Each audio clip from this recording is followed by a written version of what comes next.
দুনিয়া বড় স্বার্থপর, দুনিয়া কাউরে জায়গা দেয় না, দুনিয়া কাউরে জায়গা দেয়। এত মজবুত পাইলিং করে যেই বিল্ডিং বানাইলাম, দুনিয়া তারে থাকতে দেয় না। যা বেটা যা, যা তুই লাথি দিয়া বাইক যা, কবরে যা, কবরে যা। দুনিয়া কাউরে থাকতে দেয় না। দুনিয়া কত ক্ষমতা ধরকে মাটির নিচে ফেলায় দিছে, দুনিয়া কত সম্পদ আলাকে মাটির নিচে ফেলে দিছে, দুনিয়া কত সুন্দরী নারীকে মাটির নিচে ফেলায় দিছে, মাটির সাথে রেজা রেজা করে ফেলছে। আজ আর চেহারা নাই, আজ আর রূপ নাই, আজ আর যৌবন নাই, আজ আর ক্ষমতা নাই।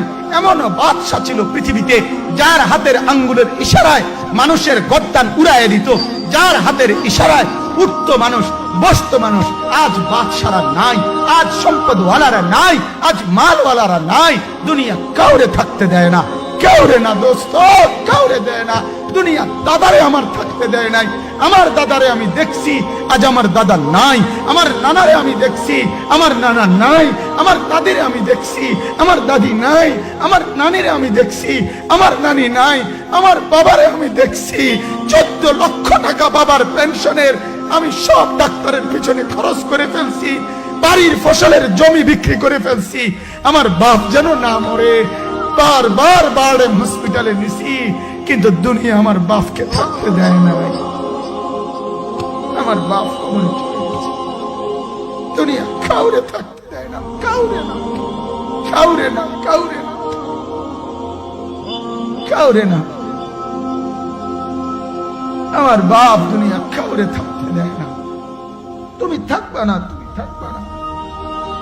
দুনিয়ার ধোকায় পড়ো না বাপ, দুনিয়ার ধোকায় পড়ো না। মাকে বুঝা, আজ মারা বেসামাল হয়ে গেছে, আজ বোনেরা বেসামাল হয়ে গেছে, বেপর্দার উৎসব তুলে দিছে। এটা যেন আল্লাহর সাথে যুদ্ধ করছে।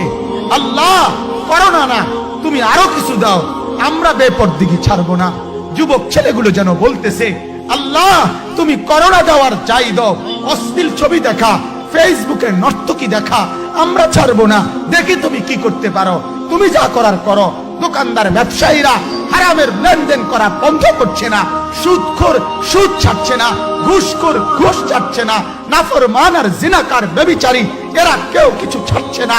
বেহায়ার বেপর্দা নারী তার অশ্লীলতার বেহায়াপনা ছাড়ছে না। মুসলমান তার ঘরে টেলিভিশনের নর্তকীর আওয়াজ তো বন্ধ করছে না। হায় করোনা কিভাবে যাবে, আযাব কিভাবে যাবে বলেন, বলেন, বলেন আপনারা। আমার বাপ ফেরাউনের উপরে তো আযাব এতদিন ছিল না, নমরুদের উপরে আযাব এতদিন ছিল না, সাদ্দাদের উপরে আযাব এতদিন ছিল না, কারুনের উপরে আযাব এতদিন ছিল না, লূত আলাইহিস সালামের কওমের উপরে আযাব এতদিন ছিল না, হুদ আলাইহিস সালামের কওমের উপরে আযাব এতদিন ছিল না, নূহ আলাইহিস সালামের কওমের উপরে এতদিন আযাব ছিল না। আজ আমরা মালিককে এই পরিমাণ নারাজ করছি, মালিক এত বেশি নারাজ। আজ 1 বছর হয়ে গেছে, 1 বছরের চাইতে বেশি হয়ে গেছে, কই করোনার মহামারীর আযাব তো যাচ্ছে না। গেছে গা, মানে আমাদের লক্ষ লক্ষ বাচ্চার পড়ালেখা বন্ধ, এরা নষ্ট হওয়ার চূড়ান্ত পর্যায়ে পৌঁছে গেছে। মোবাইল এদেরকে শেষ করে দিছে। লক্ষ লক্ষ ছেলে, গতকালকে এক মা আমার আত্মীয় ফোন দিয়া বলতেছে, সকাল 10টায় বাচ্চাটা ঘর থেকে মোবাইল লইয়া বাইর হইছে, রাতের 10টায় মা তারে ফোন দিয়া বলছে, বাপ ঘরে আসতি না, ভাত খাইতি না।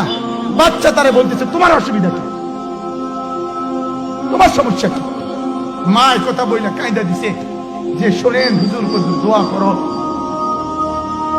এক বাচ্চা, এক ছেলে, সে যদি তার মাকেই কথা বলতে পারে, তার মানে গুনাহ তারে এত মজা দিয়া দিছে, ফেসবুক তারে এত মজা দিয়া দিছে, ইউটিউব তারে এত মজা দিয়া দিছে, নর্তকী তারে এত মজা দিয়া দিছে, গুনার দৃশ্য তারে এত মজা দিয়া দিছে, সে মাকে ধমক দিচ্ছে।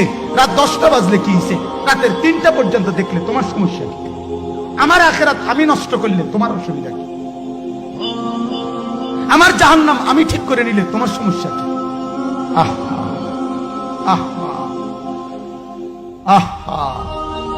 আল্লাহ আমাদেরকে মাফ করে।